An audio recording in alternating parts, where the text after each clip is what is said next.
Good morning guys sa mga kababayan ko at mga OFW dyan. Ang good news niyan, i-share ko po sa inyo yung business ng Unified Products and Services. By the way, I'm Jeffrey Reader from Davao. Ngayon, ano po ba yung business ng Unified Products and Services? Nag-launching po yung company August 13, 2011. Isa po ako sa mga taong nabiyayaan sa ganitong business. Kaya I'm excited na to share sa inyo ano ba ang negosyo nito. Ngayon, meron po siyang negosyo na remittance. Yung remittance, kung mapapansin nyo po sa labas, imagine, lahat po ng pawn shop ngayon nagre-remittance na. Si Cebuana, dating pawn shop. Si LBC, dating courier. Si Palawan Pawn Shop, Shardy Pawn Shop, imagine, nagre-remittance siya ngayon. Ngayon, ibig sabihin, pag may OFW, may magpapadala, may pera. Kaya ngayon, ang maganda nung kasi sa remittance ngayon, ang tao na po talaga lalapit. Kaya lang, sa remittance, kung magne-negosyo ka nito, yung ban niya talaga 1 million yung ban. Ngayon, sa Unified, ang good news niyan, andun na po yan sa eCash. So may tinatawag tayong eCash account. Ano ba ito yung eCash account? Yung eCash account, na para siyang Facebook account. Okay, may username, may password. Sa loob po nun, andun po lahat ng services. Ngayon, yung remittance po, ang good news niya, nasa eCash account na po yan. Okay? Tapos, ano po yung mga services niya? Meron na rin po siyang ticketing. Yung airlines, local at saka international. Sa labas pala yan, tag 300,000 pala yung ban per airlines. Kung magiging sub-agent ka pala niya, nasa mga, yung magbaban ka niya, nasa mga 50,000, 250,000 yung ban per airlines. Pero ang good news niyan, lahat po ng airlines, local at saka international, nasa loob na po ng eCash account yan. Yun po yung maganda sa business. Tapos, meron siyang tinatawag na bills payment o bayad center. Yung bayad center, yung pagkakaalam namin, nung nag-research kami, nasa mga 800 to 1.2 million ang investment niyan. Pero ang good news yan, nandun na rin po yan sa eCash account. Now, meron pa po siyang loading. Loading is na necessity ng tao. Imagine, lahat andyan yung Smart, Globe, Sun, lahat po ng telco sa Pilipinas. Then, meron din siyang sa Singapore telco at saka sa Dubai telco. Ang good news niya, nasa loob na po ng eCash account yan. Now, ano pa ba ang mga services ng Unified Products and Services? Anong nadagdag niya? Meron pa siyang hotel and resort booking at saka travel and tour and then insurance. Actually, parami ng parami yung partners niya ngayon. Bakit? Ang maganda kasi dito sa eCash account, pag na-avail mo itong eCash account na to, instead na million po to sa labas, ang good thing nito, makukuha mo lang siya sa mobile application. So yung mobile application, nasa loob po ng system nasa loob lang ng cellphone, sa loob ng system, makikita mo na siya. Ang maganda nito sa mobile application, meron siyang username, meron siyang password. Sa loob po nun, as long as may wifi, makakabook ka na ng ticket. So yung ino-offer ko po sa inyo ngayon, yung pang home base. Yung pang home base na kahit sa bahay, pwede nang gawin yung business. Kahit nasa abroad, pwede nang gawin business. Basta, mayroon ka lang tinatawag na eCash account na para siyang Facebook. Now, ang good thing nito, meron po tayong technical web tool orientation nito. Kaya don't worry, sa mga mag-aabil ng eCash account, meron po siyang tinatawag na training, either ma-offline or online. Actually, madali lang naman din ang system. Okay. Now, ang system natin, ang halaga nito, one-stop shop na siya. Ang halaga nito, 4998. Sa 4998 mo to, lifetime na po yan. Wala nang maintenance, wala nang quota.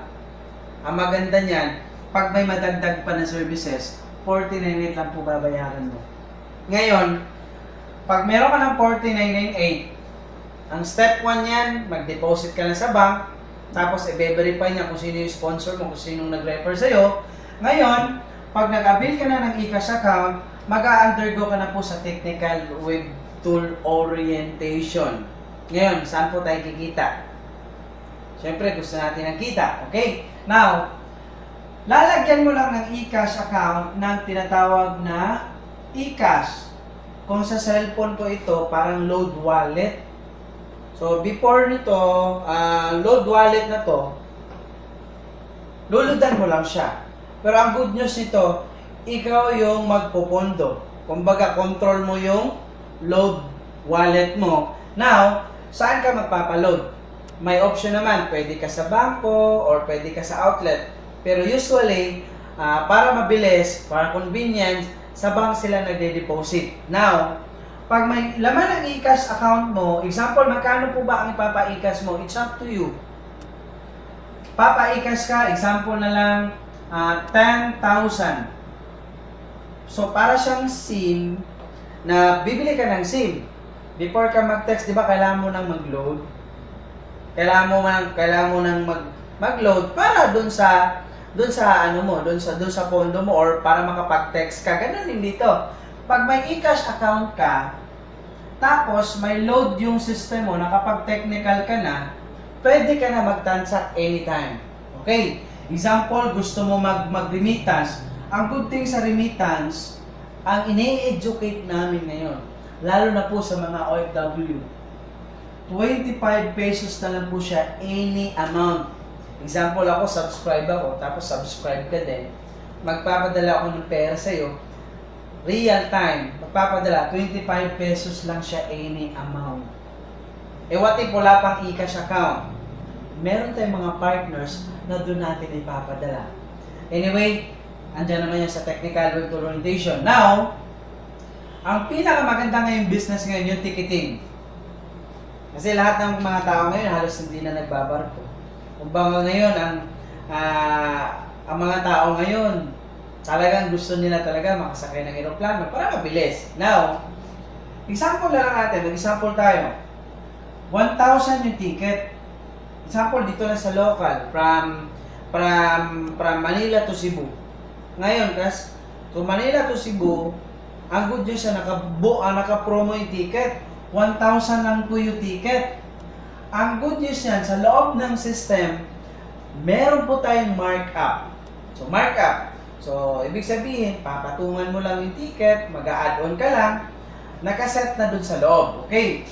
Ang pwede mong i-markup nito, 150 to 500. Sample, 500 ang mina-markup mo. Ngayon, lalabas sa receipt niyan, 1,500 na. Lahat po na transaction, meron po siyang receipt, meron siyang itinerary receipt, at meron siyang report. Now, ito yung babayaran ng client, either ipa-print mo yung ticket or i-download, i-print screen mo dun sa cellphone mo. Ngayon, yan po yung babayaran niya, pero ito lang po yung nakaltas dun sa eCash mo. So, kung 10,000 yung eCash mo, magiging 9,000 na lang yan. Now, pero ang babayaran ng kliyente, 1,500. Magkano po sa'yo? Meron ka po 500. What if round trip po yan? Meron kang 1,000. Ngayon, what if 5 sila nagbubuk? Round trip. Meron kang 5,000. Good o very good business na magma-mark up ka lang. Now, sa local ticket pa lang yan. Lahat po ng airlines, andun na po lahat. Ngayon, ang wala na lang yung tinatawag na Asian Spirit. Kasi paglipad mo nun, Asian, pagbaba mo, spirito ka na. So dito, lahat ng airlines, andun na lahat. Ngayon, sa international, pwede ka mag-mark up nito, 750 to 1,000 ang pwede mong i-mark up per way. Eh pag international, every magbubuk ng ticket yan, mayroon pabalik talaga yan. Ibig sabihin, round trip niya. Eh what if dalawa yung binook mo? So meron kang per way, per person, meron kang 2,000 agad. Eh what if 5 agad sila? Imagine, meron ka na kaagad na 10,000 pang extra income na kahit andyan ka lang sa bahay, kahit nasa abroad ka, pwede kang kumita na extra income. Ngayon, sa bills payment, ang good news niyan, online ka na magbayad ng bills. For convenience. Now, yung loading, discounted ka na dito ng 2% to 4% yung discount. Anyway, lahat na naman ng details nito, itatopic naman po yan, kaya wala po problema. Now, yung hotel at saka travel and tour, pwede ka kumita dito per nights 100. Okay? And then sa travel and tour, pwede ka kumita dito per day 150. And then sa insurance, pag ibebenta mo, may policy naman to, meron naman procedure, pag meron ka ng e-cash account, pwede ka kumita dito 150 to 200. Now, ang maganda nito, ito po yung pong nakuha mong services lahat. Ngayon, yung nakuha mong services, ang question na lang nito, magkaroon ka na malaking e-cash. Ito po, ito system lang po ito. Ngayon, meron po kaming program ngayon. Either i-personal mo to, i-traditional mo to, or something na mabibili mo siya. Ngayon pa lang, bibili ka na kasi 49 lang. Na ngayon pa lang, meron ka ng business, pag-aaralan mo, pag nagkaroon ka ng business, saka na mag-hub. Kasi may hub kami, yung tinatawag na franchisee. Now, before dun mag-hub ka, mas maganda masubukan mo yung system, traditionally. Okay? Kaya lang, ang challenge nito, ang sabi ko kanina, kailangan may e-cash na pondo. Gusto mo ba? May option kami number 2. Gusto nyo ba ma-free yung e-cash mo? Siyempre, gusto natin ma-free. Kahit ma-free na lang yung bayad ng bills mo sa bahay. Or ma-free mo yung mag-book ka ng ticket. Or ma-free na lang yung load. Gusto mo ba yon? Paano yon? Instead na i-commercial to ng company, ang good thing nito, meron tayong tinatawag na option number 2, pwede tayo mag-marketing. Okay, paano po yan? Every time na may ma-share ka dyan, makakakilala mo, hanggat wala pang pondo yung e-cash mo, or popondohan mo, or baka makatulong ka sa ibang tao, magiging channel blessing ka, may tinatawag kaming number 1 na direct referral incentive. So ano po itong direct referral incentive? Now, paano po ito? Pag nag-avail ka ng e-cash account, pagkatapos meron ka rin friend na mag-avail din ito. Ang good thing yan, wala kasi direct sa company. So kailangan talaga may sponsor. Now, meron kang 1,000 na e-cash. Diretso na po yan sa e-cash account mo. Okay, now, what if 10 yung na-refer mo? So, 10 na-refer mo, meron kang 10,000 na e-cash. Okay, what if 100? Meron kang 100,000. Ganun lang kasimple. Pwede mo siya i-share sa Facebook, pwede mo siya i-share sa mga kakilala mo. Ngayon, pag nag-avail siya ng ganitong system, ng business, ng Unified Product Services, meron ka pong 1,000. Imagine, sobrang dali lang. Now, number 2, what if Jeff, yung yung friend ko, may nakuha mas magaling sa akin. O di kaya kahit hindi magaling, nakuha lang niya. Meron ka pong indirect referral incentive. Okay, paano po yun? Every time na lahat na makuha niya, may tinatawag tayo na genealogy. So when you say genealogy, lahat ng structure dito, example, this is you. Every time may magsasubscribe sa'yo, di ba may 1,000 ka? Example, si A. Ngayon, si A1, siya naka-refer to, di ba? Siya ang may 1,000. Ikaw naman naka-refer nito, di ba? Meron kang 1,000. Kung ano yung business na kuha mo, ganun din ang business niya. Ganun din ang business niya. So, hindi po tayo naloko ng tao. May kanya-kanyang system. Okay? Ang good news niyan, kahit hindi mo na ito kakilala, meron ka pa rin commission na 60 pesos. Okay? What if si A2, naka-refer? Siya may 1,000, pero ang good thing niyan, meron kang 60 pesos again.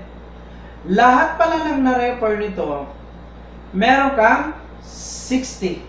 Okay? What if dumami?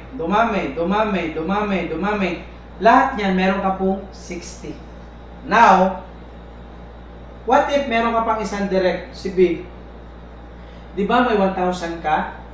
Okay. So sa dalawa, di ba meron kang 2,000. Okay. Ngayon, eto lahat na naka-refer nito, naka-refer,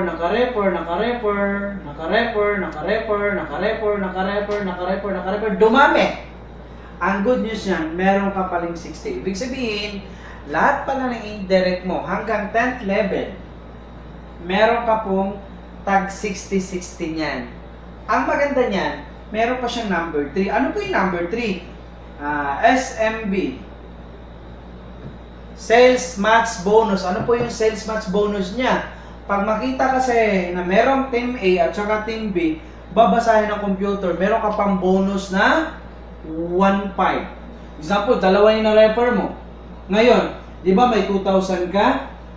Plus 1.5, magkano kinita mo? Meron ka pang 3.5. Good o very good business? Alin ba yung mas mabilis while na nag-aaral ka ng system?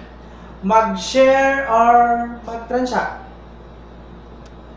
Okay. Siyempre, both. Pwede ka mag-share, pwede ka mag-transact. Maganda niyan, siyempre, before ka mag-share, kailangan ka muna mag-transact for testimony, yung personal na testimony. So, parang backup plan na lang to.